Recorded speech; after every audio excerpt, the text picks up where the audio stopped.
మీద నేను మైక్ తీసుకున్నా.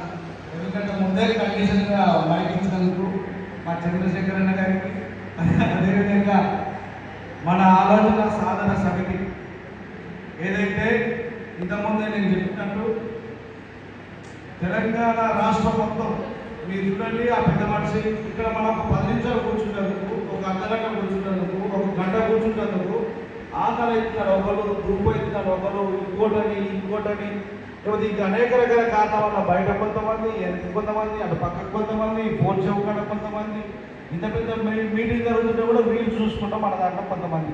అయినా మీరు ఏమన్నా అనుకోని మీరు నన్ను తప్పుగా అర్థం చేసుకున్నా, మీ చైతన్యం అయ్యేంత వరకు మిమ్మల్ని నేను నిద్రపోనని చెప్పి ఇక్కడికి వచ్చినటువంటి మన పెద్ద మనిషి ఏదైతే కటుకం నరసింహరావు గారు మన ఆలోచన సాధన సమితి ఏర్పాటు చేసి తెలంగాణ రాష్ట్రం మొత్తం ఆ వయసులో అనేక రకాల ఆరోగ్య సమస్యలు ఉన్నా కూడా కాలికి బల్పం కట్టుకొని రాష్ట్రం నలుమూలలా తిరుగుకుంటా ఏదైతే ఇంతకుముందు చెప్పినటువంటి బహుజన విప్లవ పోరాట యోధుడు, కులవర్గ జమిలి పోరాట సిద్ధాంతకర్త, మారోజు వీరన్న గడ్డ, తుంగతుర్తి గడ్డ నుంచే నేను బహుజన పోరాటాలు మొదలు పెడతా చెప్పి బీసీ ఉద్యమాన్ని, బహుజన రాజ్యాధికార ఉద్యమాన్ని తన భుజాల మీద మోస్తూ మనందరినీ చైతన్యం చేసేందుకు మంది ఆలోచన ఇక బంద్ చేసి మన ఆలోచనతోనే ముందుకు పోదామని చెప్పి మన ఆలోచన సాధన సమితి ఏర్పాటు చేసి ఇక్కడ తుంగతుర్తి నియోజకవర్గ ముఖ్య నాయకుల సమావేశం ఏర్పాటు చేసి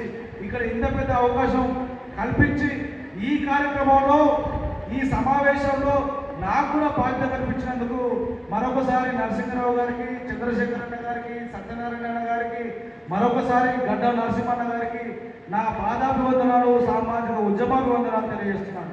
ఇకపోతే సామాజిక ఉద్యమాలు మనందరికీ ఇక్కడ తిరుమలగిరి పూలే అంబేద్కర్ చౌరస్తాలో జయంతులు, వర్ధంతులే కాక సామాజిక నాయకుల జీవిత ఆశయాలు మనకు నేర్పించి ఏలుబట్టి నడిపిస్తున్నటువంటి ఉమ్మడి నల్గొండ జిల్లా ఉద్యమాల ఉపాధ్యాయుడు, సామాజిక తెలంగాణ మహాసభ రాష్ట్ర కన్వీనర్ కొత్తగట్టు మల్లన్న గారికి, అదేవిధంగా రామగౌడన్న గారికి, చేర్సినన్న గారికి, ఇక్కడికి వచ్చినటువంటి నా రక్త సంబంధులైనటువంటి, కుటుంబ సంబంధులైనటువంటి నా అన్నలు, బీసీ కుల బంధువులందరికీ ధన్యవాదాలు తెలియజేసుకుంటున్నాను, అభినందనలు. ఈరోజు తన నలుగురే రావచ్చు. ఉద్యమం ఎప్పుడైనా కేసీఆర్ గారు ఎప్పుడు అంటారు, నేను ఉద్యమం చేసినటువంటి గుప్పడి మంత్రులను స్టార్ట్ చేసిన గుంపు పెద్దదైందని. నరసింహన్న గుంపు ఇప్పుడు గుప్పడే ఉండొచ్చు, కానీ రాజ్యాంగాలను సాధించినప్పుడు ఈ కుర్చీలు సరిపోవు, ఈ సమావేశం సరిపోదు, ఈ ఫంక్షన్ హాల్ కూడా సరిపోదు. కాబట్టి నేను ఒక్కటే తెలియజేస్తాను, ఎక్కువ సమావేశం తీసుకోను. ఒకరికొకరికి మన రామన్న చెప్పినట్టు 100 మందికి ఫోన్ చేసినాం, కానీ ఇక్కడికి వచ్చేసరికి మాత్రం ఎందుకో ధైర్యం సరిపోదు.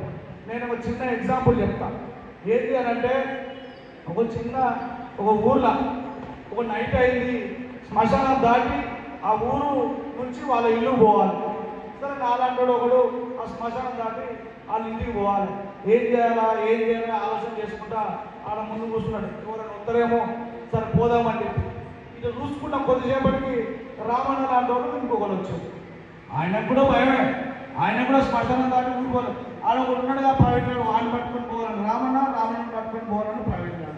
ఆడ ఎవరికేం లేదు, ఒకళ్ళు జమ అయితేనే మన ఉద్యమం ముందుకు పోతుంది తప్ప మనం భయపడుకుంటానో, ఎవరి గురించో ఆలోచించుకుంటానో, ఎవరో వస్తారనుకుంటే మాత్రం మనం ఏం చేయలేం. కాబట్టి బీసీ ఉద్యమాన్ని ఇక్కడ ఉన్న బీసీ కులాలు అందరూ కలిసి మా ఉద్యమంగా, మా ఇంటి సమస్యగా భావించుకొని ముందుకు పోతేనే, బీసీలందరూ కదిలితేనే తెలంగాణ సమాజం మొత్తం మిగిలిన ఎస్సీ కావచ్చు, ఎస్టీ కావచ్చు, మైనార్టీ కావచ్చు, మహిళలు కావచ్చు, రైతులు కావచ్చు, అందరు కదులుతారు.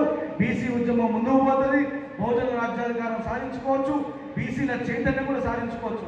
ఎందుకంటే ఇంతకుముందు ఒక పెద్ద మనిషి కూర్చున్నాడు, నేను అలా కూర్చున్నప్పుడు పెద్ద ఆయన చెప్తున్నాడు, ఆయన చూపిస్తున్నాడు, నేను ఇట్లా చేసినా, నా పేపర్ నాకు ఇట్లా వచ్చిందని. చాలా పెద్ద మనిషి, ఆయన చూస్తే నాకు ధైర్యం వచ్చింది. ఆయన చూస్తే నాకు ఎగ్జాంపుల్ గుర్తొచ్చింది. ఒక ఊర్లో నరసింహరావు గారు లాంటి వాళ్ళు ఇట్లనే బీసీ చైతన్యం కోసం ఊరు తిరుగుతారు కదా, ఒక్కడ కూర్చోడు కదా. ఊరు పోతున్న క్రమంలో మధ్యలో పాపం కారు టైరు పంచర్ అయింది. ఆ కారు బురదలో ఆగిపోయింది. దాన్ని నడవాలి, చుట్టూ చూస్తే ఎవరు వస్తలేరు, ఏం చేయాలో అర్థమవుతలేదు, ఎవరిని పిలవాలో అర్థమవుతలేదు, ఎట్లా